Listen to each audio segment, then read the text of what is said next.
চাই কাচ্চা কো উন্তস্তর ঋষিকার চাকরি মানে চাকরির মাঝে যে বানানটা ঋষিকারটা বাদ দিলে কিন্তু চাকর হয়ে যায়, ঠিক আছে।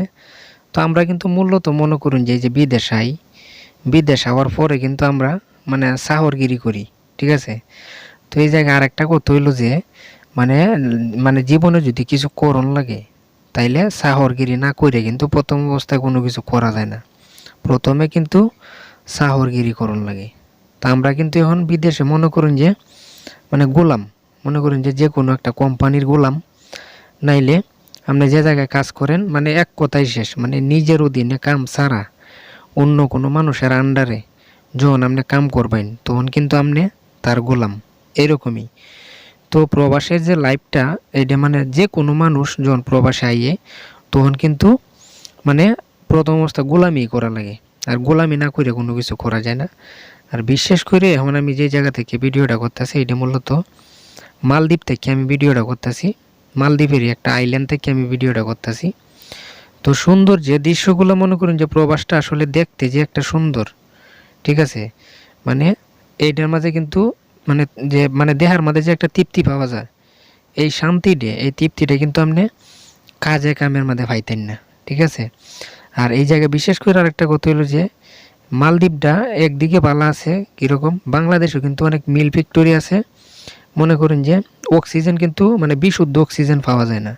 আর মালদ্বীপ কিন্তু আপনার যে আইল্যান্ডগুলো আছে, আইল্যান্ডগুলো যে গাছগাছালি আছে, ঠিক আছে, এই জায়গায় কিন্তু আপনি বিশুদ্ধ অক্সিজেন পাইবেন, একদম পিওর অক্সিজেন, ঠিক আছে। যে জায়গায় মনে করেন যে শ্বাস নিলেও আপনার কাছে একদম অসাধারণ লাগবো, ঠিক আছে। মানে যেইটা বালা জিনিসটা বালা জিনিসের প্রশংসা সবাই করে, আপনি যত খারাপ জায়গাতে তাহন যদি আপনি যে কোনো একটা দিক বালা হন এই জায়গাটা লইয়ে কিন্তু আসলে একটু প্রশংসা করবেন, মানে করণ লাগবে। আর যদি প্রশংসা না করুন তাইলে এটা কিন্তু বেইমানি হয়ে যাবো।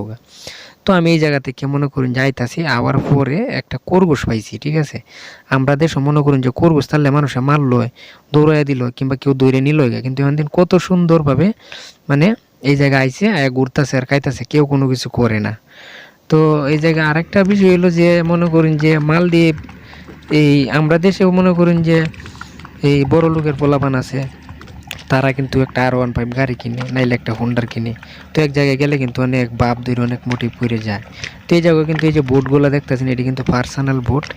আর বোটগুলো মূলত যে চালায়, এই চালানির সিস্টেম রইল আপনার এই যতই অন্ধকার থাকে না গেলে সাগরের মাঝে, এটি কিন্তু অন্ধকারের মধ্যে চলতে পারে, কারণ এই বোটগুলো কিন্তু আপনার সিস্টেম রইল মাইক্রো সিস্টেম। তো আমরা দেশে যেমন মনে করুন যে মানুষের হোন্ডার থাকে, এই দেশে মনে করেন যে এরকম বোট থাকে। মনে করেন একটা আইল্যান্ড থেকে অন্য একটা আইল্যান্ডে যদি যাওয়া লাগে তাইলে মনে করেন এই বোটগুলা দিয়া এই অন্য আইল্যান্ডের মধ্যে যায়, ঠিক আছে।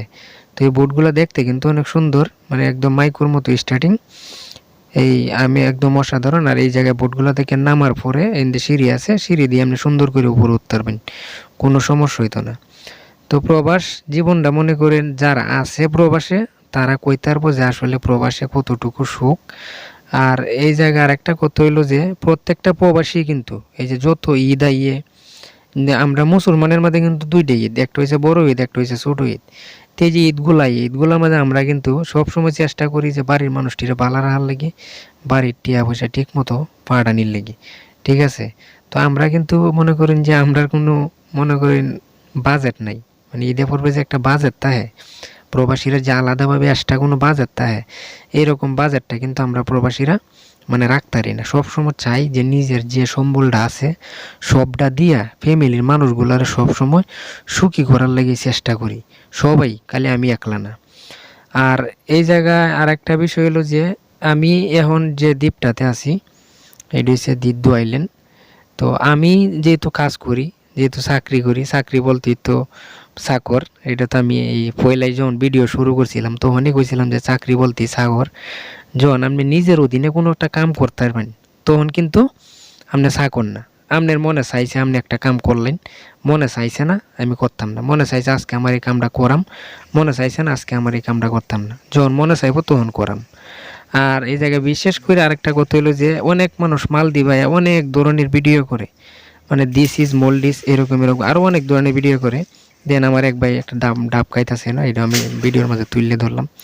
তো আমি ন্যাচারালভাবে সবসময় চেষ্টা করি যে মালদ্বীপের যে দ্বীপগুলা, মানে সবাই যে খালি ভিডিও করে this is small dish, this is small dish, তো মালদ্বীপের যে দ্বীপগুলা, মানে দ্বীপের যে ন্যাচারাল যে একটা ভিউ, ন্যাচারাল ভিউটা তুললে ধরার লাগিয়ে এবং দুই সাইডে কথা আপনারা সবার সাথে আমার কোয়ার লাগিয়ে অনেকজনই মনে করুন যে 5 লাখ 6 লাখ টাকা করে মালদ্বীপ আইতেছে, ঠিক আছে।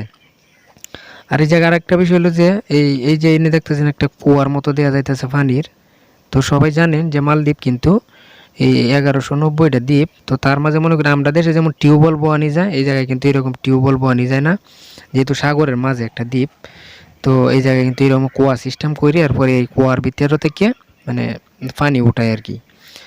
তো আর বিশেষ করে কথা হলো যে আমি যে কইলাম যে 5 লাখ 6 লাখ টাকা করে যে মালদ্বীপ যারা আইতাছে নতুন অবস্থা, আমরা কিন্তু 3 লাখ টাকা করে আইছি। 3 লাখ টাকার যে একটা ফেরা পাইছি, মানে 3 লাখ টাকা দিয়ে তো আমরা মধ্যবিত্ত গরিব ফ্যামিলি সন্তান, আমরাও কিন্তু একটা ফেরা গেছে। তবে বিশেষ করে মালদ্বীপের সুন্দর সুন্দর বিউটি দেখে অনেকে পাগলে আইন না যে একটু বুঝে পাই যাইন যে, আর আমি ন্যাচারালভাবে যতটুকু পারছি আমি সবটাই আপনার মাঝে তুলে ধরার চেষ্টা করছি। মানে বালা জায়গায় আছে মালদ্বীপ, জঙ্গলও আছে। সবাই ভালো থাকবেন, সুস্থ থাকবেন।